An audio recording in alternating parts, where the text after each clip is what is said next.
man in the moment. That man, yeah. Comrade Peterkin. Boy, may I tell you. You're the right man for the moment. We are both attorneys at law. You know, counsel. Enough respect. So everybody, make up on the mind. Work has to be done. It's not going to just happen so. We have to make sure that every comrade who voted for the People's National Party in 2011 and delivered the victory, if they're still alive, they have to go vote for Comrade Patrick Peterkin when the election call. And even some who are not alive, you know, if them can deal with it, no problem.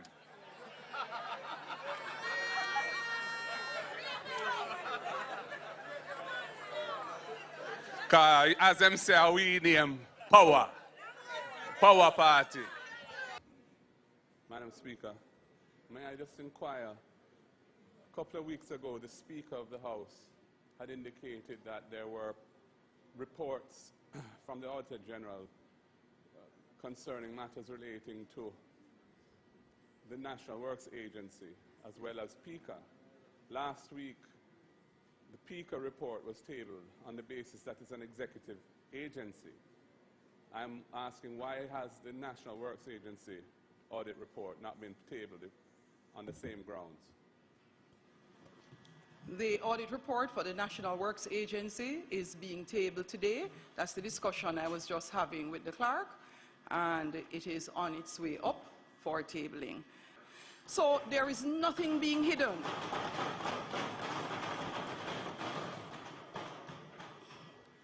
Member Vaz, you raised your hand. Madam Speaker, thank you very much. Madam Speaker, thank you very much.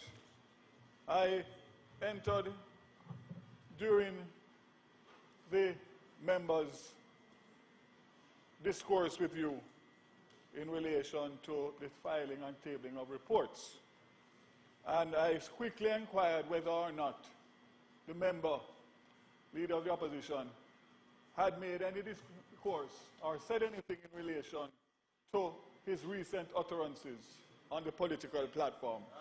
Madam Speaker, I have a major issue. And I know that I speak for all well-thinking Jamaicans. What is the procedure being followed by the I minister speak at for this all present well-thinking time? Jamaicans. On what basis that is the on the leader street? of the opposition has no moral authority to get up in this parliament and speak about any issue until he clarifies. What Minister Vaz is seeking to do here is something totally unrelated to what we have been discussing in relation to announcements and the question of what is the content of what has been tabled here today. It is most improper and should not be permitted. It's an abuse of parliamentary procedure, and I'm not going to be party to that. Thank you very much, Madam Speaker. Let me just clarify that what the leader of the opposition got up to speak about was constitutional matters. And that is what has members, could you be so kind as to be quiet so that we can hear the member?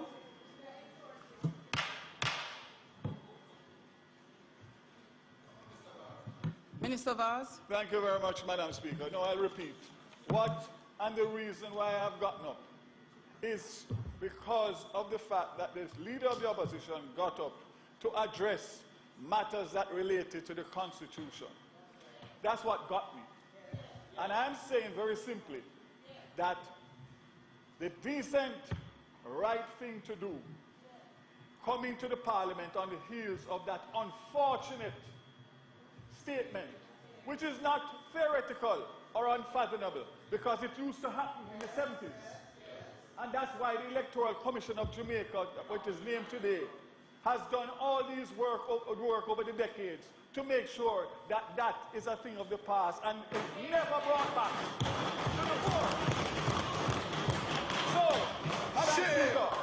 Madam Speaker, I would have expected that the leader of the opposition, constitutional based office, on the position that he holds, constitutional position, the leader of a major political party, a member of parliament in his own right, would come in this house today and not hide behind a statement to say a joke he was making.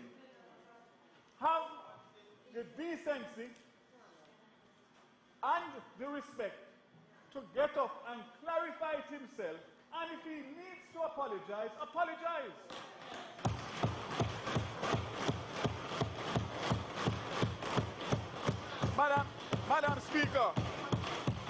Madam Speaker, I refer to a statement just today that I saw in the news media that says the opposition remains committed to upholding the Constitution and protecting the democratic value that our nation holds dear.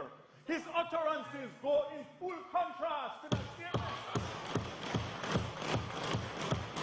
Madam Speaker, wrong can never be right.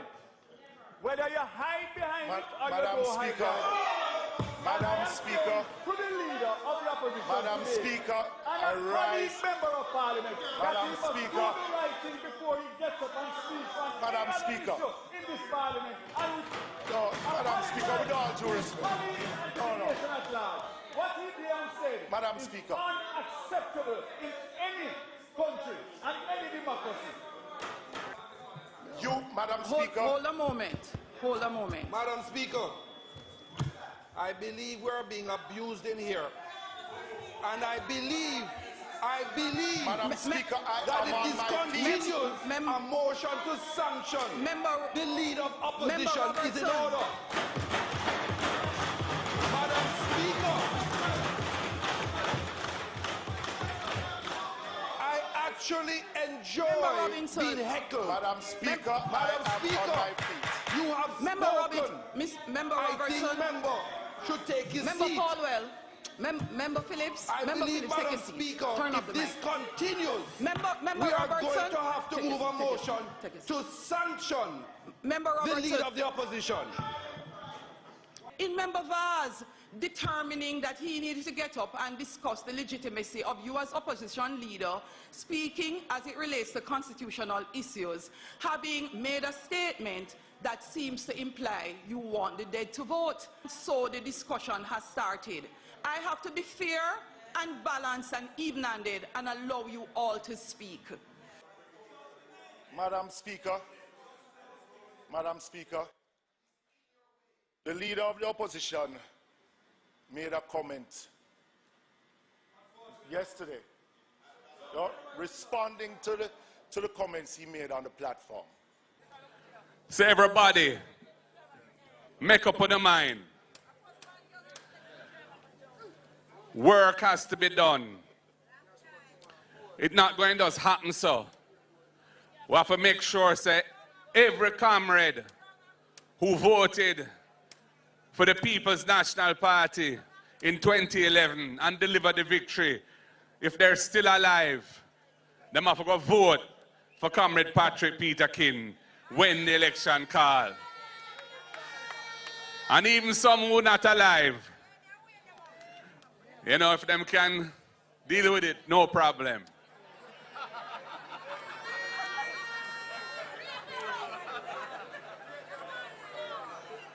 Because as them say, we name power. Power party. Right? The leader of the opposition is not running away from facing whatever it is to face him. Thank you, Madam Speaker.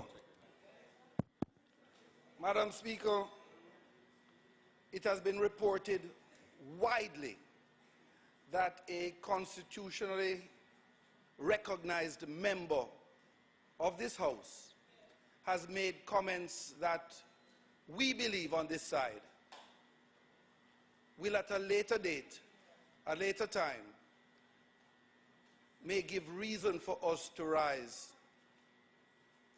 a sense of motion.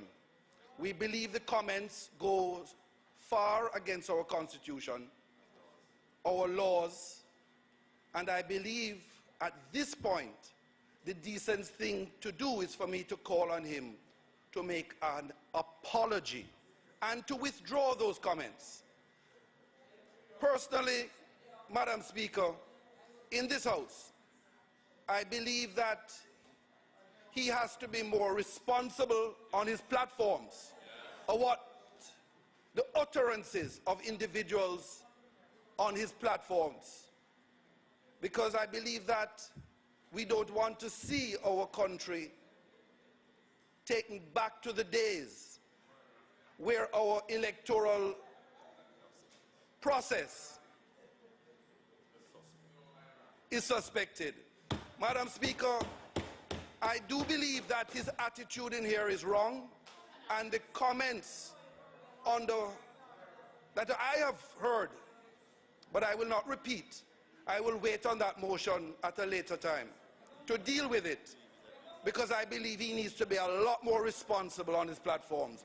I now call on him to rise and to withdraw those comments made in East Rural St. Andrew and to apologize to this nation. Thank you.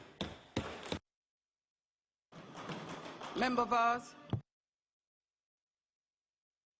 Madam Speaker, and after all that has been said, let me go back to the point that I made originally. It is beyond discussion, debate, that the office of the leader of the opposition, a constitutional position, a leader of a major political party, and a colleague member of parliament elected by the people to represent the people, that his comments has brought definitively those three offices into disrepute. Undebatable. I would have thought, based on the position that he holds, that the first thing that he would have done in this honorable House is to get up and deal with it frontally, as a leader should, whether they are wrong or they are right. The second point is that without him doing that, for him to get up and speak on anything constitutional or anything else in this parliament, that he has no moral authority to do so. So that is strike two. And lastly, I, like the member from West St. Thomas, urge him, because it's never too late, and it's not too late, to do the right thing. There is people on this side, there's people on that side, there's people who support this side, there's people who support that side, and there are independent thinkers that are appalled at his content on Sunday night.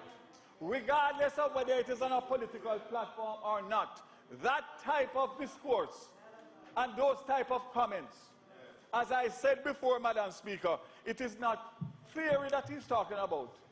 It's something that has dogged the political system from in the 70s. So it's not something that he's not aware of while he made the comments. It's not something read about or something dream about. It is real life politics in Jamaica decades ago. And that to me is the most important part. And I'm saying, without getting into any contention, because this is not a contentious matter. This is a matter of principle and morals. Nothing else. Nothing else. And I am saying that I feel so strongly about it as a member of parliament in this House, that if he does not do it, we will move to follow the processes to censure him and have a censor motion move, because it is fundamental to democracy. So, Madam Speaker, they can snowball it, they can smoke and screen it. Right is right. And nobody other than the member that I'm speaking about knows it, because he is a qualified lawyer, eminent lawyer in his own right. And therefore, he knows within himself that what he did was wrong. And what he must do is be man enough and responsible enough to get up and right the wrong. Thank you, Madam Speaker. So everybody, make up on the mind. Work has to be done. It's not going to just happen so. We have to make sure that every comrade who voted for the People's National Party in 2011 and delivered the victory, if they're still alive, they have to go vote for Comrade Patrick Peterkin when the election call. And even some who are not alive, you know, if them can deal with it, no problem.